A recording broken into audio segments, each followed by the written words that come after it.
Good evening, one and all. Welcome to our podcast, The Absolute Truth. My name is Greg. I'm here with Christina. We're again excited to get a chance to visit and share with you. Let's get started with our Did You Know segment. Christina? Hi, everyone. Welcome. Did you know a 10-year-old student in Tacoma, Washington was reportedly booted from his online class? Do you want to know why? Yes. For saying that he admires President Trump. Ridiculous. Free speech is literally being thrown out, and you're not even allowed to have a previous president that you admire without getting thrown out of your class. That's crazy. Did you know Joe Biden voted for taxes for Social Security? Prior to 1983, Social Security payments were not taxable. In 1983, Joe Biden voted in favor of taxing them 50% for the Social Security payments, and it passed. In 1993, 10 years later, Joe Biden doubled down and was the deciding vote in raising the percentage tax on Social Security from 50 to 85%. Joe Biden is not a friend to the working folks, and certainly not to retirees. His voting record on Social Security over the past years is one slap in the face to retirees after another. Now he wants to tax our 401ks and IRAs. It's on page 78 of the Dems platform, and he also wants to introduce a 3% annual tax on our homes. The record of Joe Biden shows he never misses an opportunity to raise a tax or introduce a tax to hurt the middle class and retirees, and we're seeing that more than ever lately. Greg? Okay, Just the News reports that backlash against Biden's COVID vaccine mandate continues. The Oklahoma National Guard has announced they will not impose Biden's COVID vaccine mandate. The newly installed head of the Oklahoma National Guard has ordered that troops under his command will not be forced to comply with the Pentagon's COVID-19 vaccine mandate for members of the armed forces. Quote, no Oklahoma guardsman will be required to take the COVID-19 vaccine, end quote, Army Brig General Thomas Mancino wrote in a Thursday memo. The memo was at odds with a Defense Department directive that the total force, including the National Guard, must be vaccinated against COVID-19. Mancino noted in the memo that the Oklahoma governor, Kevin Stitt, is the organization's lawful commander-in-chief when not under federal orders, implying that Stitt, not Defense Secretary Lloyd Austin, has the final call on any vaccine mandate. Mancino wrote in the memo that, quote, no negative administrative or legal action will be taken against Guard members who do not get the vaccine. The Biden administration is also facing lawsuits against the mandate.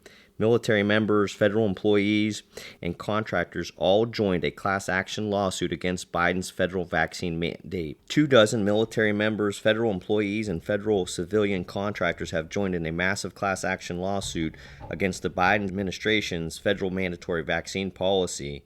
The group includes members from all 5 branches of the U.S. military, including Navy SEALs, Green Berets, and several high-ranking officers. Christina? I just wanted to point out that the government was put in place for 3 main purposes, and I feel that they've lost the sense of what the purpose is for them right at this current time. Their first purpose is to maintain social order. Their second purpose is to provide public services. And their third purpose is to provide security and defense. Security and defense against domestic terrorism, and to make sure that our streets are safe and that we have proper police in place. And today our government thinks that they are actually our rulers, and it was never intended to be that way. We're getting to a point with our government that we're losing election integrity, and these people are getting in, as we currently have seen from our previous election, fraudulently. And the reason that that's taking place is I discussed this a little bit when I had a rally last weekend, and I thought it was important to go over the 3 things that we need to make sure that we have in place to make sure that we do have election integrity. And in my opinion, number 1 is no more ballots after the polls close. We the people have all kinds of rights that we don't utilize, and we need to demand and not ask that happens. Number 2, we need to make sure that the mail-in ballots are over. We've had absentee ballots for years and years, and they've worked out just fine. And the only reason they wanted to promote these mail-in ballots were simply so that they could cheat easier. So if you have the mail-in ballots, you can just say, all these ballots came in, and bring them in like they have done and close up things and keep counting them until you get the right numbers. And so that has to stop. And we need to make sure that we show up to vote in masses to the point of no matter what they try to pull and no matter how much they try to cheat, that they're just not successful in doing so. So we need to make sure that the government remembers what their role is, because they've certainly forgotten that. Did you know recently Johns Hopkins put out an article that speaks about the immunity that we have, the strong immunity that we have once we've had COVID? And Marty Mockery, I believe is his name, a professor at Johns Hopkins School of Medicine, published an article in the Washington Post explaining the strength of natural COVID immunity. 20 studies have now been published showing that a COVID infection provides robust immunity. 20 studies have now emerged regarding natural immunity to COVID. All of them point to the fact that natural immunity acquired through a COVID infection can be quite robust, emphasizing this may seem like a broken record to many independent media journalists, but it's important to continue to do so given the fact that science continues to be ignored by government around the world. It doesn't make sense why natural immunity is not included in health policy decisions. This point has been emphasized by many experts in the field, including Marty, a professor of Johns Hopkins School of Medicine and Bloomberg School of Public Health, editor-in-chief of MedPage Today. In the article, he said, more than 15 studies have demonstrated the power of immunity acquired by previously having the virus. The study authors concluded that individuals who have had COVID infection are unlikely to benefit from the COVID-19 vaccine. There is even science that has emerged showing that people who have been affected with previous coronaviruses, many of which are common cold and flu symptoms, may also have some sort of protection from severe disease, death, and infection. A study published in March suggests that the majority of healthy adults in British Columbia, Canada, have immunity from COVID-19, despite the fact that some of them have never been infected with it. So that's pretty telling. And then it says the people who have been infected with SARS, for example, still have a strong level of antibodies approximately 17 years after being infected. It's not just antibodies that provide protection either. Alongside antibodies, the immune system produces a battalion of T cells that can target viruses. Some of these, known as killer T cells, seek out and destroy cells that are infected with the virus. Others, called helper T cells, are important for various immune functions, including stimulating the antibodies and the killer T cells. The science behind natural immunity is quite robust, and if you'd like to see more examples, you can do so from Article 1 from the previous published article in August that goes more in depth with that. So I thought that was pretty interesting, the way they're pushing this vaccine, and we have these doctors that have studied it and are saying that natural immunity is actually very strong, and if you've had it, there's really no reason to get vaccinated. Greg? Excellent. Okay, this is November 12th by Christina Layla from Just the News. Just in, appeals court reaffirms halt on Biden's COVID vaccine mandate for private businesses, cites severe risks. In September, the Biden regime dropped the iron fist on the private sector and mandated all employees get jabbed or tested weekly for COVID or else. In addition to telling all 2.1 million federal employees to get jabbed or face firing, the Biden regime mandated all companies with 100-plus employees to either test workers or prove they are vaccinated. Small businesses that do not comply with the Biden regime's new COVID mandates will face hefty fines. The mandate was supposed to go into effect January 4th, 2022. The court said that they found grave statutory and constitutional issues with the mandate. The Biden regime was directed to respond to the request for a permanent injunction against the ruling by Monday evening. On Friday, the U.S. Appeals Court for the Fifth Circuit upheld its decision to put a halt on Biden's vax mandate for businesses with 100 employees. The court said that the mandate, quote, exposes petitioners to severe financial risk and threatens to decimate their workforces and business prospects. Texas Attorney General Ken Paxton celebrated the win on Friday. So, more good news. More. Yes. Christina? Did you know there was a rally in Los Angeles to protest the vaccine mandates? So even California is sick and tired of these mandates. Hundreds of anti-vaccine mandate protesters gathered at downtown Los Angeles Grand Park to take a stand against mandates enacted by the city and other government entities. So I thought that was really good news to hear everybody still fighting back. We got to keep fighting. That's the only way we can win, is when we all unify together and continue the fight. Also, we all saw the election in Virginia, and we were all pleased to see that they went red, along with New Jersey. The truck driver that I think he spent $156 compared to the other guy spending $1 million, and he won. A truck driver ran against the incumbent and actually won. That's amazing. And I think that was proof that Americans are fed up with unconstitutional mandates. And professional politicians. Yes. And that's what I was just getting ready to say. And these politicians that do not stand up for we the people, including the Republicans. Yep. And I think it's finally happening that real American patriots that love this country and have had enough of these polished politicians are finally running for office. We have other examples. We got the 5 Navy SEALs, which I saw they're running for Congress, which is awesome. So that's good news to see that we the people are going out there running for office, and I believe we're going to win and take back our country. Greg? Excellent. This is according to the Daily Wire, November 13th, by Frank Camp. North Dakota governor signs a bill banning critical race theory from the public schools. I wish that headline said Ohio, right? On Friday, the North Dakota State Senate passed a bill banning the teaching of critical race theory in public schools. The State House of Representatives passed the bill the day before. On Friday, Republican Governor Doug Burgum signed the bill into law. Each school district and public school shall ensure instruction of its curriculum is factual, objective, and aligned to the kindergarten through grade 12 state content standards. A school district or public school may not include instruction relating to critical race theory in any portion of the district's required curriculum or any curriculum offered by the district or school. For purposes of this section, critical race theory means the theory that racism is not merely the product of learned individual bias or prejudice, but that racism is systemically embedded in American society and the American legal system to facilitate racial inequality. So more good news, right? We have states standing up to this critical race theory, trying to brainwash our youth. Yes. Christina?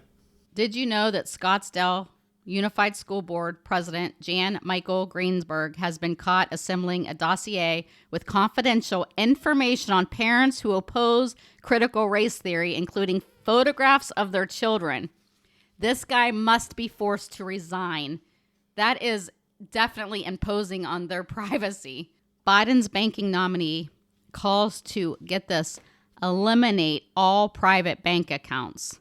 This woman is dangerous and should not hold any position of power in this country.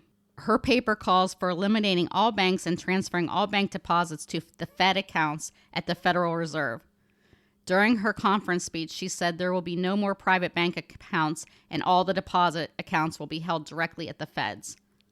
Is that a little bit of an overstep of power? So many examples of the oversteps.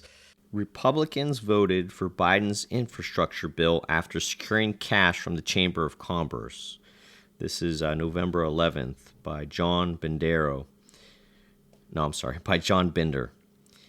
A total of 32 House and Senate Republicans helped push President Joe Biden's $1.2 trillion infrastructure package over the finish line, most of whom have been showered with campaign cash from the leading lobbying group behind the bill, the United States Chamber of Commerce. In the case of Biden's infrastructure bill, the chamber had been lobbying for the measure since the start of the year. By July, Open Secrets reported that the chamber had spent more than $12 million lobbying for the bill in the second quarter alone. In the first quarter, the chamber spent $17.5 million lobbying for the bill.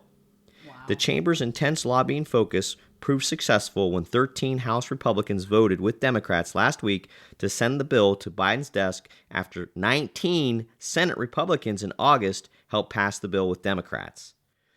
There's a list of all 32 of these House and Senate Republicans we have. We will post them on our website for reference, and make sure you take note of who the representative is and what state that they're in, so we make sure that we primary these Republicans and they never hold public office ever again. Wow, yes. Did you know that according to ABC 12 in Michigan school district closed down due to widespread adverse booster reactions? So yeah, let's get our kids in there and get their shots. It's ridiculous. These These kids schools should never have the ability to give kids shots. That's crazy. Kids should be totally, parents out there, you should get your kids out of the public school system if they're going to go ahead and make it a point where you agree. Just by sending your kids to a public school, you're basically consenting that they're able to give them a shot. That's totally unconstitutional. Yes, we it have is. to stand up against it. Yep, I'd be pulling my kid out of school regardless of what the things that are going on between the critical race theory and these vaccines, where they're saying that they're not going to have to get the parents' permission to give them the vaccine. It's all just a bunch of nonsense. Did you know the big story that we're hearing about is Kyle Rittenhouse? And just frustrates me what's going on there, because it should have never happened to begin with. All those looters and all of them should have been, an end should have been put to that immediately. The adults of Kenosha, the Kenosha police, and the governor of Wisconsin are all to blame for what happened to this kid. And the people that, I don't know if anybody knows that the victims, who they were, but he shot 3 domestic terrorists in self-defense. Yes, self-defense, which we do have the right to defend ourselves. And he got 2 months in prison with a $2 million bail. Then there was a guy named Simpkins who shot 4 children in a school. Listen to this. Was freed within 24 hours and then was released for bail on a $75,000 bond. I think it's pretty evident to say that white privilege is nothing but a myth. I think anybody that has a little ounce of any common sense would know that this was definitely, clearly, most definitely self-defense. Had he not defended himself, he would have been killed. I think we all, from watching the videos, would agree on that. And sadly, not one word regarding it would have been mentioned in the media. Had the governor controlled the violent riots and the police were permitted to do their job instead of told that they weren't allowed and that they had to step back, he would have never been there. They are creating false narrative that it was about race. All the people involved, all the people that were shot, and he himself, they were all white. Not everything in this country is about race and white supremacy, and I wish that people would get over it. Greg? Okay, I had an article sent to me by one of our teammates, Bob Harton. It says here, Republican Mitt Romney of Utah has been caught taking large donations from globalist billionaire George Soros' organization, the Soros Fund Management. Financial records revealed this. If you want more information, you can refer to conservativefighters.org. Christina? So as we all have heard about with these children getting these vaccines, there's been a lot of heart issues with these kids. And as a matter of fact, Moderna approved a blood thinner for children. Anybody ever know of children needing blood thinners? It's insane. But the heart issue is going to definitely be becoming a problem. So they've already got that figured out, how to mask what the truth is. They are now saying, according to Smart News, that climate change may cause increased rates of heart defects in babies. A new study predicts that increases in maternal heat exposure across the United States will lead to 7,000 additional cases of heart defects. Interesting. Also, everybody needs a governor like DeSantis. He is actually a true governor that represents we the people and upholds the Constitution. He has said that if illegal immigrants are going to be sent to Florida, we will provide buses and we're going to send them to Delaware. He also has a really great record for somebody who has handled the coronavirus much differently than a lot of other states. California's coronavirus rate is double that of Florida's, despite mask mandates and recommendations to prevent the spread of the virus. For 2 weeks and counting, Florida has had the lowest rate of new COVID-19 cases in the entire country, with no mandates, no vaccine passports, and no lockdowns. And also, Florida's largest school district ends mask mandates. So we all need to get governors in our states that are a lot like DeSantis, because he actually does what's right for we the people, and he is part of we the people. And that's what we're trying to do currently in this country, is get we the people into offices and get rid of all this corruption taking place. Greg? Was that your last one? Okay. So that leads us right into our hot topic discussion, which we termed this discussion Back to Our Roots. when we talk about our roots, we're talking about the U.S. Constitution. And you think about the U.S. Constitution, the whole point that I think about that it was put in place for was basically a system that allowed our country to remain free indefinitely. And a lot of what has transpired over the years has trampled on the U.S. Constitution, and a lot of those freedoms have been taken away. We can get them back, but we have to get the right people in place to do that. And we're going to talk about that today. Real quick, I wanted to ask everybody, did you know that in the 1800s, most students had a working knowledge of the U.S. Constitution by the 8th grade? If you took your own poll, say you went to 20 people you know, and you asked them, if they feel that they're pretty fluent, they have a working knowledge of the U.S. Constitution, how many of them do you think would say, oh, yeah, I know all about the U.S. Constitution? Probably none of them, right? Including yourself, if you're anything like me. See, most Americans alive today, they know very little about the U.S. Constitution.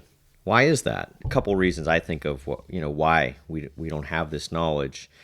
First and foremost, most of us don't understand the importance of having that knowledge in order to be able to maintain our freedoms.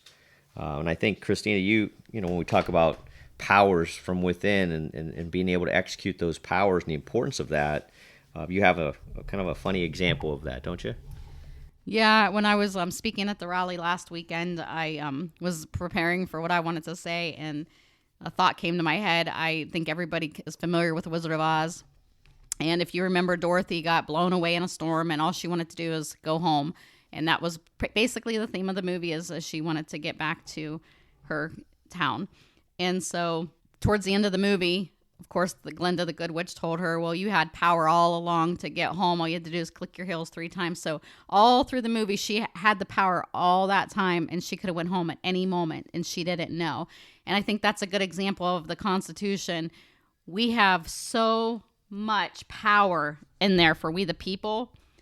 But if we don't know what are the power that's in that, then there's no way that we can utilize that power. And I think another thing that comes to my mind is, think about if somebody left you an inheritance of $1 million and it was in an account for you, but they never told you that you had that money in that account. It would do you no good. So you can have all the power in the world and the Constitution, but if you don't know what that is, then it's going to be useless to you. And I think it's important for us to remember that the Constitution was not written to restrain citizens' behavior, rather to restrain the government's power. And once we realize this, and we all learn what the Constitution is, because as Greg had stated earlier, we, including myself, that's why I'm going to constitutional boot camp. We don't know the Constitution like we should, and I wasn't taught the Constitution, and that's shameful. Shame on the school systems for not teaching that, because it should be a very important thing that every single child should know very well. And you think about, why don't we understand how important it is? See, it's my opinion that globalists who want to change America, they've influenced our schools to ignore and even misinform all students from K through 12 all the way through college and postgraduate.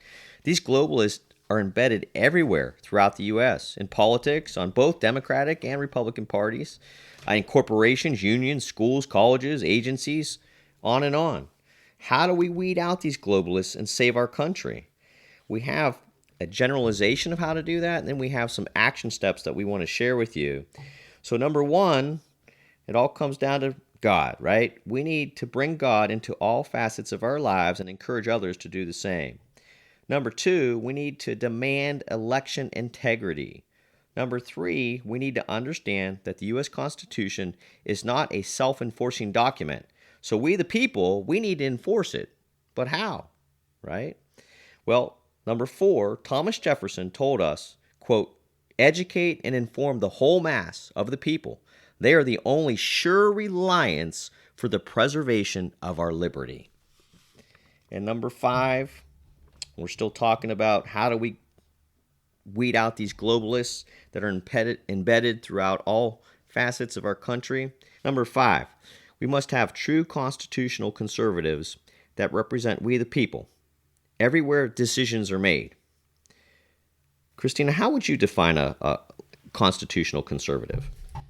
I think a constitutional conservative is American patriot that upholds the Constitution, and I think that they encompass a distinguished tradition of defending our liberties and promote a religious view of America principles. Jesus in the heart, right? Lots of moral values, I think, of a constitutional conservative, and also has a good understanding of our U.S. Constitution. Do you think that most people that are elected officials out there have a good working knowledge of the U.S. Constitution, Christina? I do not, and I feel like it should be a requirement for them to learn the Constitution, because they're going to be more empowered to be able to stand up for their constituents if they know what their power is. And when you don't know what your power is, like we discussed, then you're not able to utilize that. So I think it gives them more confidence to be bold and to be able to stand up for, what their rights are. Okay. What I'd like to do is, when we think about finding these constitutional conservatives, I think we have a better chance finding them in the Republican Party. And we have some proof to that. And Christina has some information she's going to share with you having to do with some violent cities in the U.S. and some financially stable states and how they compare with who actually is in charge, Democrats or Republicans. Christina? So the 10 most violent cities, guess what? They're all ran by Democratic mayors. And those cities are New York, Los Angeles, Chicago, Houston, Philadelphia, Memphis, Detroit, Dallas, Phoenix, and Baltimore. The most economically stable states are 9 out of 10 are ran by Republican governors. They are Utah, North Dakota, Florida, South Dakota, Tennessee, North Carolina, Idaho, Indiana, Wyoming, Missouri. I don't see Ohio on there. Interesting. We have a Republican governor, supposedly, but we've all learned that, and I voted for him, and I'm embarrassed to admit that, but I didn't realize at the time he's a rhino. So once we get Blystone in there, though, hopefully we'll see a change in that. And I'm sure our economical stability will be much stronger at that point. Many school boards are also made up of mostly Democrats, and we've learned a lot from going to the school board meetings about how arrogant and cocky and disrespectful that these board members are to the parents. They seem to feel they have more power to decide what's best for your children than you do. And I'm so happy, because I feel like people get away with a lot of things, but when you start messing with people's babies, Mama Bear and Papa Bear come out swinging. And we've seen that in a lot of these board meetings, and keep on keeping on. Absolutely. We not only see a lot of these folks and their behaviors that we want to counteract, and we can research this. Are they affiliated with the Democratic Party? What's their affiliation? And if you go to your Board of Elections website, you can research individuals and see what their party affiliation is. And from my experience, a good portion, probably 70% or higher, are all Democrats that are part of your school boards. And if you further research that, as far as your commissioners or trustees or councilmen or mayors, what's their party affiliation in Mahoning County and Trumbull County? Well, Trumbull County currently has 2 Democrat commissioners and 1 Republican, but we're soon going to have 2 Republicans, because I'm going to be one of those. All right. Confidence. I love that. Coming out swinging. That's right. All right. See, it's my belief we need homegrown constitutional conservatives to step up and replace these professional politicians that truly don't care much about anybody but themselves. So we're on a mission to do just that. I want to jump into our action steps of what we need to do now, what type of steps we could take and make sure that we counteract what's happening with this corruption that's embedded everywhere. Number one, we talked about, in general, we need to pray. We need to bring God into all facets of our lives and encourage others to do so. And part of that would be going to church, ask others to go to church with you, listen, and or watch or read messages and teachings of God. I like to use Joyce Meyer. I've learned a lot from her. Anybody come to mind for you, Christina, that would be good to listen to or read from? Yeah, I like Charles Stanley. I like Joyce Meyer as well. She's been a mentor of mine for many, many years. And so, yes, she has some great information. We also could pray for our country. We can pray for our enemies. We can pray for God's wisdom and guidance, what steps we need to take to make a difference. Second action step, we talked about in general, we need to demand election integrity. To get some specifics here, one of the steps we want you to take is we want you to contact the state legislators. We want you to demand a 2020 full forensic audit for your state. You can go to our website, which is https://abklee3.podbean.com. And we have a listing of the Tri-County legislators that represent us with all their contact information, so you can send them an email, you can call them on the phone, you can send them a letter in the mail to the address, and encourage them to support full forensic audit for Ohio. Yeah, you know what? Trump did win Ohio, but how about the down ballot? And did Trump just win by the 7 or 8 percentage points, or was it more like 14 to 15? You see, whenever you have counties that show that more people voted than were registered, you know something's wrong, but nothing's being done. You say, well, it doesn't as much matter in Ohio. No, it does for future elections, right? And it also means we can lead as a state to help other states step up and do the full forensic audit. So we need to make sure we do that. Number 2, volunteer at the polls and encourage other good people to do the same. Number 3, show up to vote. As Christina referenced before, we need when I think of like coaching and sports, one of the things we try to instill in the kids' mind and when we compete is that you don't want the officials having the say of what the outcome's going to be. So you want to make sure you don't just win by a point or two. You want to run the score up so there's no chance of them determining the outcome of the overall competition. So everybody needs to show up to vote. We need to make sure we get other people to vote that never voted before. We need to make sure that there's no track left for them to cheat. And if they do cheat, it's so obvious because the amount of people that show up to vote for the right candidate, they know that they're guilty, and we can prove it. Number 4, encourage others to show up and vote. I already said that. But we want the other people that show up and vote, make sure they're constitutional conservatives, right? So they vote for the right people. Number 5, go to fix2020first.com. Again, fix2020first.com and sign the petition that encourages the U.S. Supreme Court to evaluate the evidence of the 2020 election that shows that it was fraudulent. November 23rd, Mike Lindell will be delivering the evidence that he has with the fraudulence that had taken place. And when I think about this overall election and the resistance we have against doing these audits and the judges taking the cases, and I think about if you want to instill belief in U.S. citizens, you need to get the audits done. You need to take the case and evaluate what happened and come up with a conclusion so we can fix this. See, think about it. We have everything to gain and nothing to lose unless something to hide. See where we're coming from? Okay, we're still on our action steps. Number 3 and 4. Can I interject here real quick? Sure.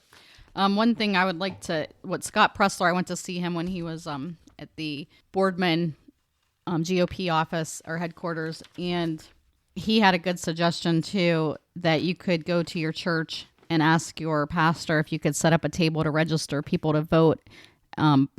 Nonpartisan, of course, but most people that attend church and that are Christians are conservative, and they would vote for the Republican Party anyways. So I think that is actually a good idea. And if it's nonpartisan, you're not going to go and wear your Trump hat and all of that, but you go and you try to get people registered to vote, because if the Christians vote, it's over. It's over. If we can get every Christian registered to vote, they're not ever going to win another election. Good point. Good point. Thanks for the interjection. No problem. Okay. Again, we're just reminding everybody, we're discussing the action steps to the overall approach to weeding out the globalists to save our country. Okay. And we're on number 3 and 4. Remember, we need to understand that the U.S. Constitution is not a self-enforcing document, and the importance of educating and informing the whole mass of the people is the only sure reliance that we have to preserve our liberty. So what are the action steps within this category? Number one, we need to sign up for a constitutional boot camp and encourage others to do the same. I was part of one that we did over in Boardman, the RNC headquarters. I think we had close to 80 people show up to that boot camp. And we decided, hey, let's take the information we learned there and let's do a boot camp over in Austintown and see if there's people that would be interested in doing that. And did you know that within 1 week, we filled all 20 seats that want to do that? And we still have people ready for the next one we're going to do. So people are on fire with trying to learn and gain knowledge. And we looked at what happened in Virginia. That's just a sign, right, of bigger things to come. So we're excited about the future, but we can't sit on our duffs, right? We got to get out there and learn and take these action steps. Number two, we need to listen to and read from our founding documents, the Declaration of Independence, the Federalist Papers, the U.S. Constitution. We need to encourage others to do the same. And number five, fifth approach to weeding out these globalists that have corrupted our country, we need to find constitutional conservatives. And we need to also hold those that are in office accountable, that aren't owning up to what is expected of them, to truly represent we the people the way they should. So some action steps within this category. Number one, get involved in your local events so you can find out more about the candidates. Attend or set up speaking events and or town hall meetings. Debates. Let's set up some debates. Christina, would you be willing to do a debate with this Denny Malloy? Sure. My money's on you. Quick-witted. Watch out, Denny. All right, number two, we need to research. We have a lot of good patriots on our team that are great at this. We need to dig, confirm information, and then share that information. We stand on truth. What's the name of our podcast? Absolute Truth. Number three, contact people you know who have credibility. Ask them questions to see if they might be a good candidate. Some people would never think of this. Oh, I'll never be a good candidate. Oh, yeah? How about the truck driver over in New Jersey? What's your passion? What makes you tick? And if not you, then who? Exactly. I mean, somebody's got to step up and do it. Would this be my first choice of something to do? No, never. But I love this country so much that I'm willing to step out of my comfort zone and do something that isn't in my comfort zone, but I know that it's something that has to be done because of the love for this country and because of the future of this country. Exactly. We'll post some good questions to ask candidates or people so you can find out if they would be a good candidate. Then we can encourage them to take the necessary actions to do just like that, just like Christina's doing. Those will be on our website. Number four, holding current elected officials accountable is super important. We need to stay in the know. What are these people doing for we the people? What did they vote for or against? We need to voice our opinions to them and be part of protests. I think some of these people, if they won't listen to us, if they won't take the necessary actions we the people believe that they should be taken, what's wrong with going to their home? Not knocking on their door, but we can use the 3-foot rule and make sure they know we know about them and what they're not doing or what they are doing, and if we approve or disapprove. Think about the example we just shared with you. 32 House and Senate Republicans voted for this infrastructure bill. And then we had 10 Republicans vote to impeach Trump. Do these people deserve the Republican nomination? No way. So we need to primary these people. Okay, another action step, and this is a big one, become a precinct committeeman. If you're like most people, you're probably not familiar with this word. Why? Christine, I think you're going to share a little bit of information about what a precinct committeeman is. Will you? The office of the precinct committeeman has been called the most powerful office in the world. The most powerful. Because the precinct committeeman is the closest structured political office holder to the registered voter. A registered voter has no vote in eternal party policy. A precinct committeeman does.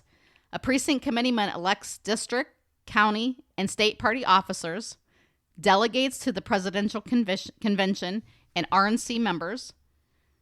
The precinct committeeman is sent to the presidential convention vote on what policies the party platform will be advocating in the next 2 years.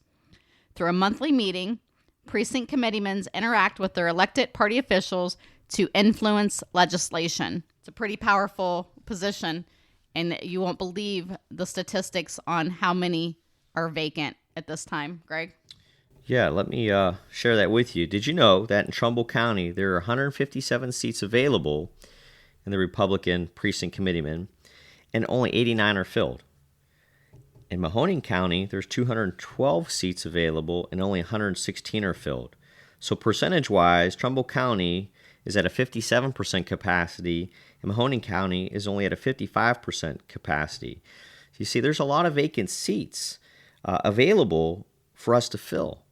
And when we think about just the vacancies, let's also think about the people who are already filling those seats. Do you think that most of the people filling those seats are constitutional conservatives, or do you think we might find some rhinos? Absolutely, rhinos. You see, we need good people to step up and fill these positions, and there's quite a few people we have in mind to do just that. And we want to share with you some of those folks. We want to tell you a little bit about them, though, first. These are good-hearted people who love their country and are willing to fight for it. These people are dedicated, they're disciplined, they're tough, they're resilient patriots that stand on truth and will never, ever give up. These are passionate people that look out for not only their fellow Americans, but for future generations of Americans. These people are familiar with sacrifice and understand what America was founded on. These folks are part of our team. That is part of a much bigger team, we the people of the United States. These folks are active in our community in many different ways. Many of them attend our protests and rallies. They attend our constitutional boot camps. They send us content for our podcasts. They help find more patriots that join our local meetings. They set up meetings and events with candidates and other leaders in the community. They encourage fellow patriots to join our movement, and on and on and on. Behind the scenes, action-oriented individuals ultimately make a big push to save America. We want to mention some of these people that we've gotten to know. These are not all the people. Just gives you a sample of the folks that have been helping us, and we will continue to share more people with you as we go forward with our podcast. Christine, would you like to name a few of them for us? Sure. And if I don't get your last name right, I apologize in advance. Fred Roscoe, Debbie Cobfell, Tracy Randall, Pam Rozick, John Infante, Ron Clark Sr., Rob Lynn, Rachel Brocious, Lynn McLaughlin, Alice and Dave, Trudy Vetterly, Barb Schuler, James and Alicia Ritter, Bob Harton, Terry Hill, Dan Sabrell, Sherry and Dave Kissinger, and Marilyn Petrus. She shows up to almost every single, she even came after she was recovering from a pretty severe illness, and here she came and she showed up for a few minutes, and she's quite the trooper. Yes, she is. Yes, she is.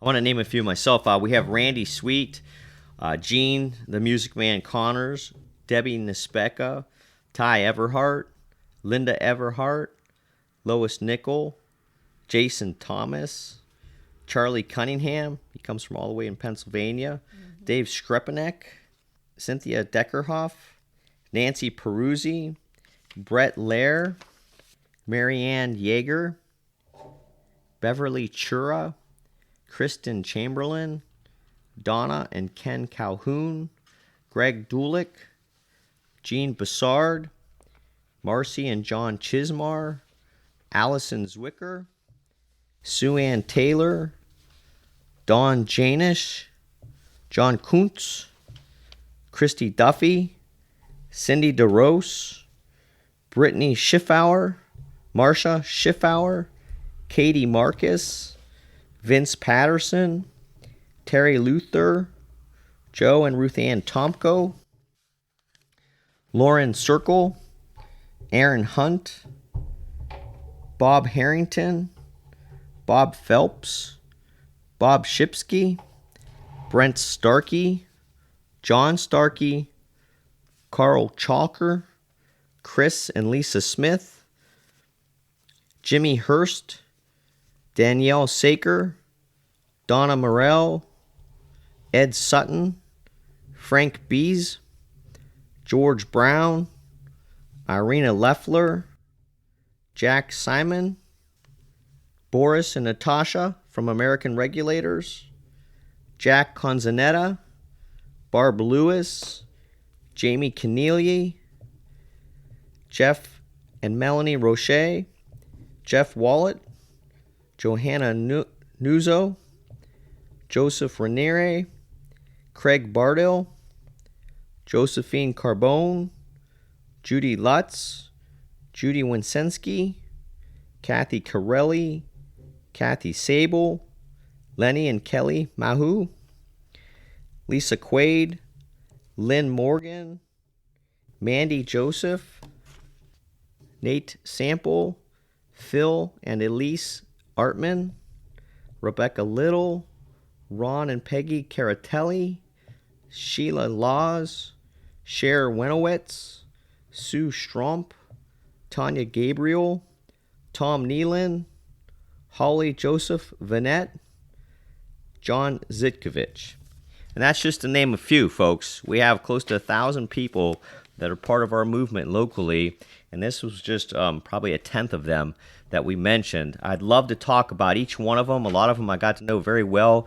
These are people that are responsible for a lot of our activities and actions locally, being part of a much bigger team to help make sure our country goes forward as it was intended by the founding fathers of our country. So what we want to do now is we're going to have Christina share our Bible verse for the week. Christina? The Bible verse for the week. First, I want to say something about there's a reward for people that are unwilling to compromise. And unfortunately, in our society today, we live in a world of way too much compromise. God is looking for uncompromising individuals that are willing to stand up and speak up for biblical principles and stand firm upon Christ, because he is the solid rock. And if we don't stand on him, then we're absolutely going to fall. He's the only thing that we have security in this world today. And we can never let our security be shaken regardless of what we see happening around us. As long as we know that he's in the center of it and he's in control, then no matter what comes our way, he will see us through it. And so the verse is Psalm 5:12, and it says, "For you, Lord, will bless the uncompromisingly righteous, him who is upright and in right standing with you. As with a shield, you will surround him with goodwill, pleasure, and favor." And so by doing what's right, blessings will come your way, and God will be pleased with that, and he will put a shield of protection around you. So despite what happens in this world, just knowing that he is surrounding us with his protection just should give us the confidence to boldly go forward and do what we feel like he's calling us to do. And like we've spoke of many times, is we have all, in my opinion, been created for a time such as this. This stuff that's happening in our world right now is not a surprise to him. He knew it was coming, and he thought that we were the perfect soldiers to send to battle. And like I've said, he sends us to battle anytime for whatever the reason, and guess what? He will always equip you for the battle at hand. So with that, I'm going to go ahead and say the prayer. Lord, help us to desire to be a light to this dark world. Help us to emulate you in all that we do. Help us to never compromise in any way, but always aim to please you in all we do. Let the evil that is going on in this world be revealed, and let them be exposed. And we will give you the praise and the glory for all of it. And we thank you for this wonderful country that we live in. And we trust that you have the whole world in your hand and you're protecting us. In Jesus' name, amen. Amen. Okay, folks. Well, we certainly appreciate you taking time out and listening to our information. We want you to spread the word and keep the great information coming our way so we can continue doing these podcasts. So until next time, see ya. Thank you. Have a great night.